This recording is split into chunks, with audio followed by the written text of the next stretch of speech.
Welcome back to the Pursuit of Accuracy. I'm Josh, and as I alluded to before, we are going to do a little bit of data gathering today, and I'm going to let you know how I go about doing that and why I do that, so stick around.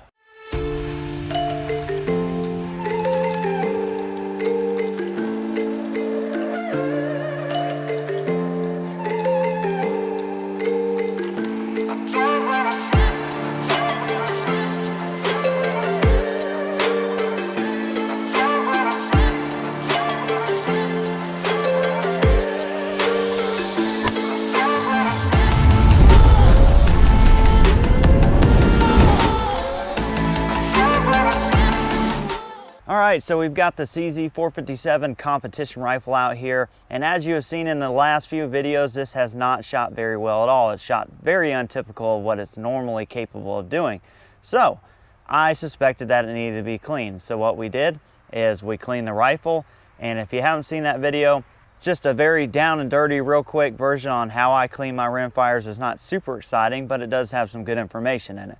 So anyway, this is completely clean. So what we were gonna do is we were gonna start shooting this, and we were gonna basically foul it in and see if that restored the accuracy. So while we're doing that, we were gonna record some valuable data. So I wanna know basically every part of this rifle and how it works and when it's working well and when it's not. So I'm going to record everything. So I wanna know how many shots it takes for me to shoot this before it starts grouping again once it is clean. And then over time, I'm gonna also take in data, how many shots I've shot, and basically track to the point of when it starts losing accuracy. So for those of you who don't shoot paper all the time, don't worry about it. You don't need to consistently shoot paper to know that. Well, it's gonna be harder to tell shooting steel when the accuracy drops off. One part of the thing that I've incorporated in my practice, and something that I like to tell people to do if you're not doing already, is go and shoot 10 rounds on paper at 50 yards or whatever your normal distance is at the beginning of the practice. One, that lets you know that your equipment is still working, your zero is still good. And two, that, you know, if you have a sudden loss of accuracy or something's not right, you know about it before you go into that practice, expend all that ammunition and have bad results. It's completely fine to go in and shoot and have a bad shooting day or a bad practice and it be because of you. That is totally fine. That's gonna happen. We're all gonna have bad days. But what really sucks is if you spend, you know, 100, 200 rounds of your expensive match ammunition practicing and you're missing and you don't know why. That can be extremely frustrating and really cause you to lose a lot of ammo. So I know, or at least over the last couple of times I've shot, that's happened to me. And I'm not saying that I'm the world's best at this, but I'm going to get better. I'm gonna start doing it now. We're gonna start today. So let's go ahead and shoot this thing, and we're gonna see from a freshly cleaned bore how many shots it takes to get it back to where it starts grouping again, basically fouled in with the lubrication and the ammo, and then basically what that accuracy looks like after cleaning it. So this gun typically shoots 0.2 to 0.3 inch groups. Now, like every rimfire, it's gonna throw a group here and there, but typically it's 0.2 to 0.3 and it's pretty repeatable. So I will be shooting the Ely match ammo that I always shoot, so there's no changes here. I'm running everything else. So as a side note, you wanna kinda know everything. So you kinda wanna know what the relative humidity is, what the temperature is, how far you're shooting, was it windy, was it not windy. If you have a barrel configuration like this that can be set to a certain headspace, maybe you want to keep track of, hey, I had 3,000ths of shims in when I did this. For you, you may want to write this down in a log, which I will honestly probably transfer all this to a log after the fact. So you'll be seeing what I shoot through the scope camera, so that should be pretty easy. And like always, I'll dub in, you know, some group sizes as we shoot them, but let's get into it. All right, for those inquiring minds, that is the lot I'm shooting of Ely match.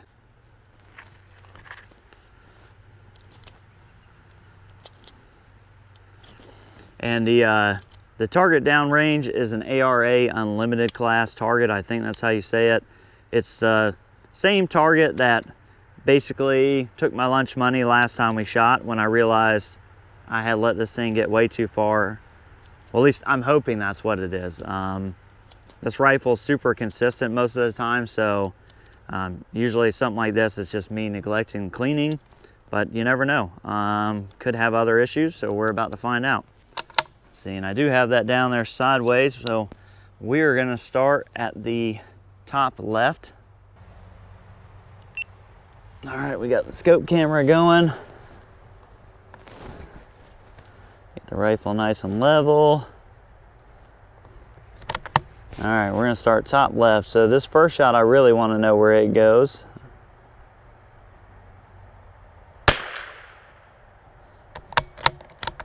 High, that's about a little over 2/10.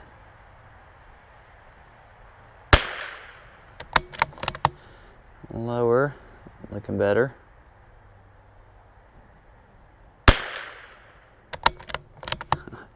Really low. All right, we're starting to group now. It's 4th shot in.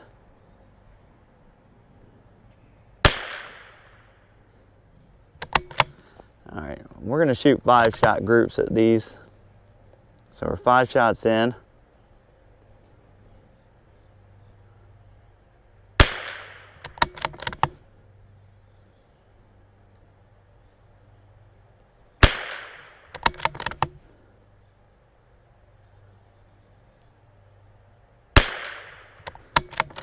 Already starting to look much better.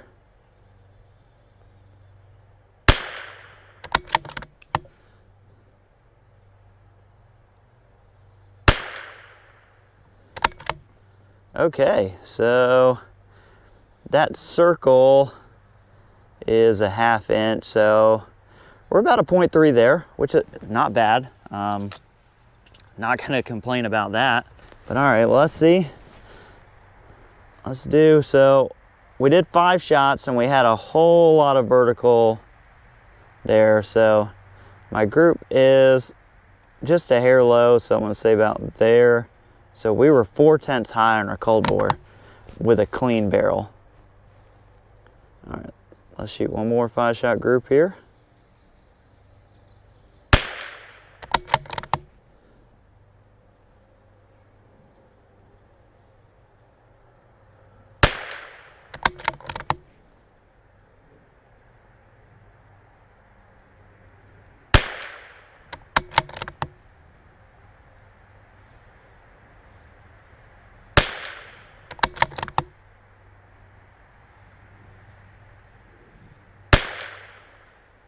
Yeah, so looking pretty good. Want a touch higher, but that's a pretty solid group. Overall, we're trending a little low, about 1/10 low. So that was 10 through, or I'm sorry, 11 through 15. So doesn't look like it takes much fouling in, even off a freshly cleaned bore. Let's do one more just to confirm. You know what? Let's make we're gonna go 1/10 up. And we're probably gonna be a hair high of the bowl now.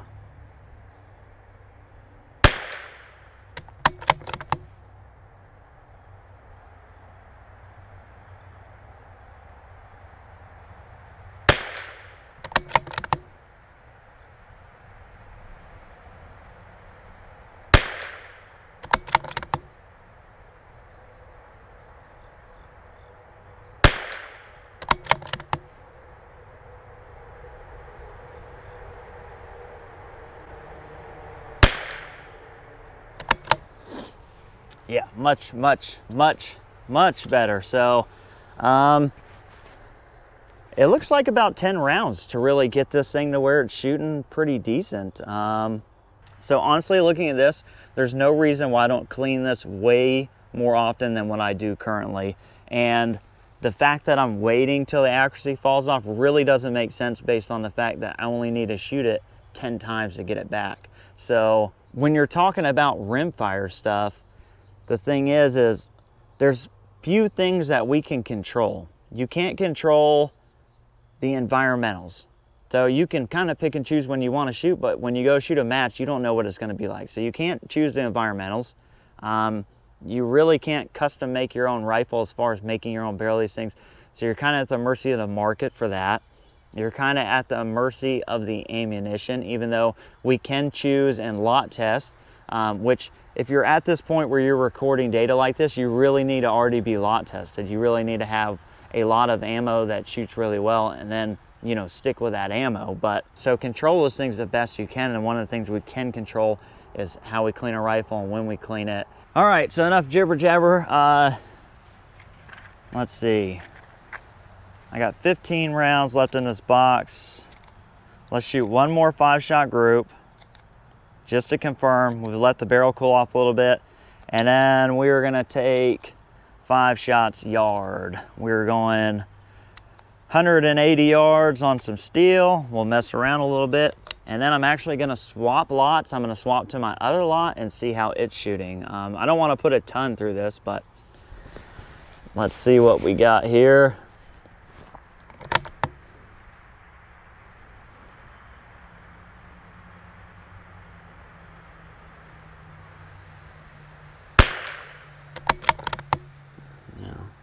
Barrel cooled off, so a little bit of a flyer out there. Yep, and then back to normal. So what does that measure? 2/10.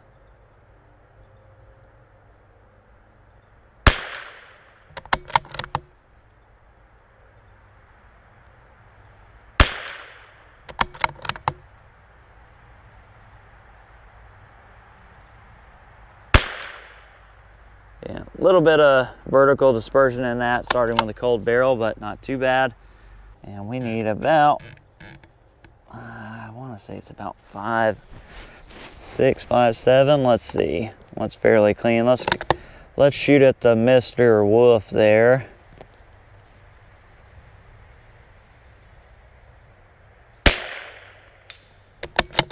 All right, so maybe a little lower. Yeah, that was right on it.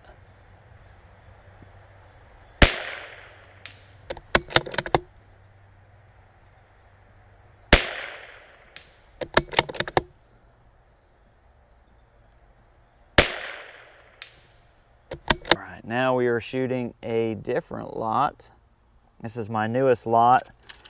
Basically, I got this just for when I run out of the lot there. So we're not going to shoot a ton. Put about 10 rounds through it on paper. When I lot tested this, the rifle was pretty fresh like it is now. And this stuff shot amazing at 50. And yeah, so I would kind of like to see it do that again. All right. We'll go down a row here. Hopefully we'll get some decent groups.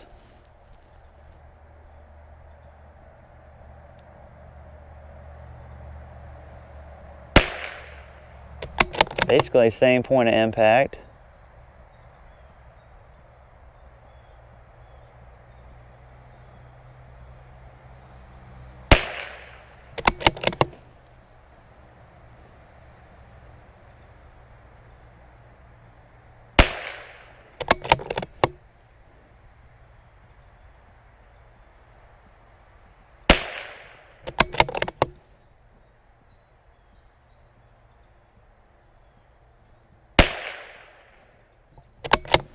Not bad, and to be quite honest, I wasn't as steady as I should have been there. I didn't have the bag set up great. All right, now we've got this thing a little bit more locked down. Let's see. Still looks like we could come up a 10th. All right, let's see here.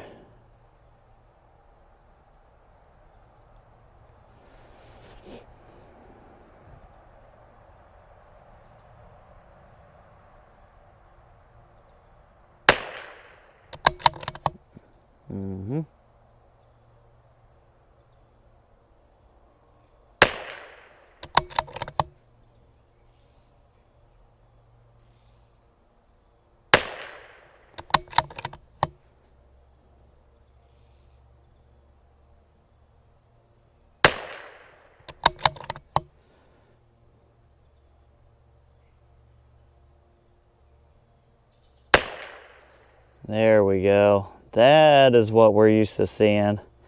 That is probably 2/10. That is less than 1/10 of a mil as far as outside, but yeah, I would say that's That's a pretty good group, and I'll throw those, I can't tell now because I'm shooting it, but I'll throw those up in the video so you'll have already seen that. Man, I like that. So good result there. Let's do the same thing with a new lot. Let's go out and see. Let's see if we can hit that old woofer in the head there.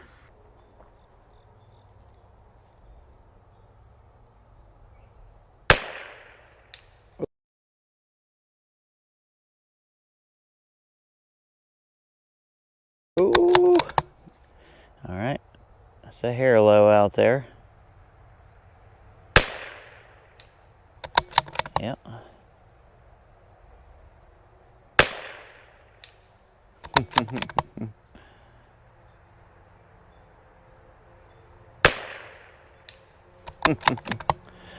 Oh, it was fun to shoot. All right, and that, see, that's the group right there. I'm kind of circling with the reticle.